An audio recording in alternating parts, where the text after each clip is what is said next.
Whether you're a regular viewer or someone dreaming of moving to Jamaica, this video has something for you. We are back on Montego Bay's coastline, and as usual, I'm carrying you with me.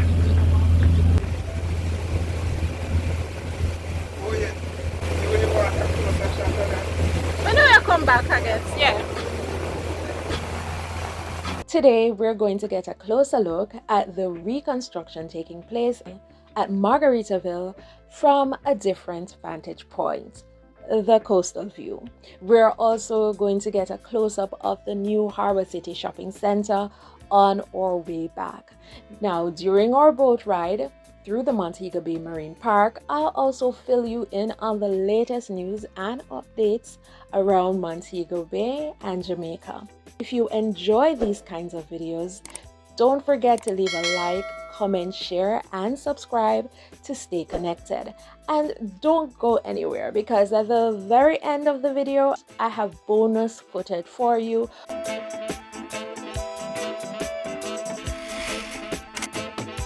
Here are some developments that you as a potential resident or visitor might be interested in following. Let's start with Montego Bay's Sangster International Airport, which is the busiest airport in Jamaica. They've recently expanded the airport to accommodate larger aircraft and handle more passenger traffic, which is said to boost tourism and make travel easier. And it's not just Sangster International Airport. Kingston's Norman Manley International Airport will also see a major upgrade over the next 5 years, with over $140 million invested in modernization, and apparently some work has already begun.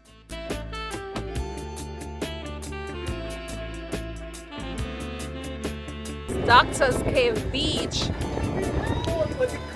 What time of day is this?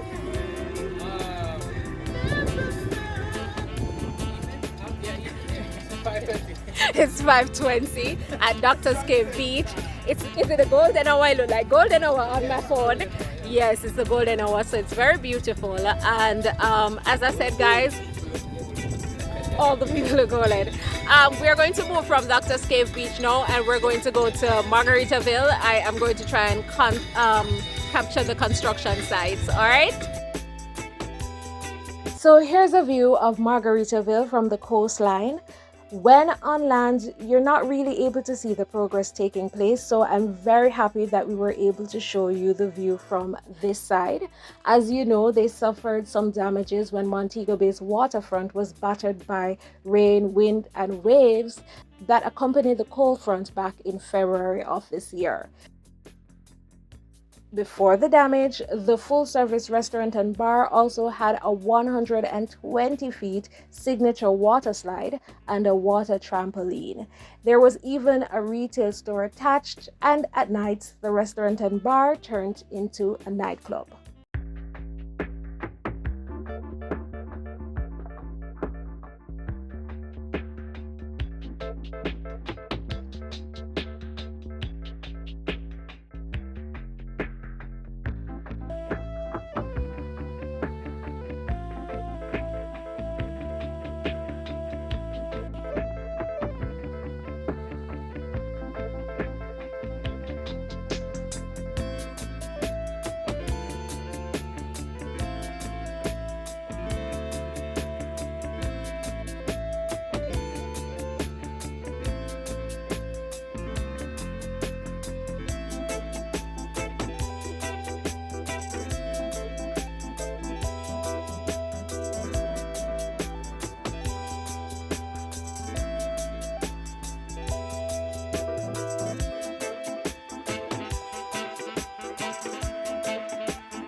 In February of 2024, this year, an inaugural American Airlines flight with 71 passengers landed at the Ian Fleming International Airport. So that's 3 international airports in Jamaica. And now the latest news is that a new international airport has been approved for Negril. The Airport Authority of Jamaica has chosen a site about 15 to 20 minutes from Negril's main tourism hub, according to this article.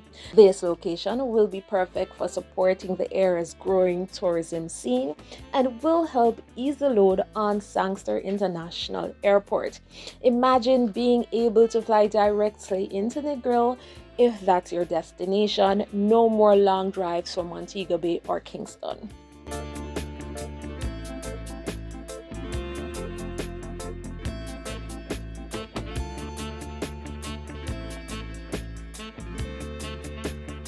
With three operational international airports and a fourth on the way, Jamaica is setting itself up to offer more travel options than ever. This means greater convenience for visitors and returning residents alike, as they'll be able to fly closer to their final destinations. Multiple airport options should also help reduce travel costs by allowing airlines to optimize routes. Plus, it's great for regional development as new airports create jobs, boost local economies, and attract further investment. What do you think about Jamaica having four international airports? Let me know in the comments.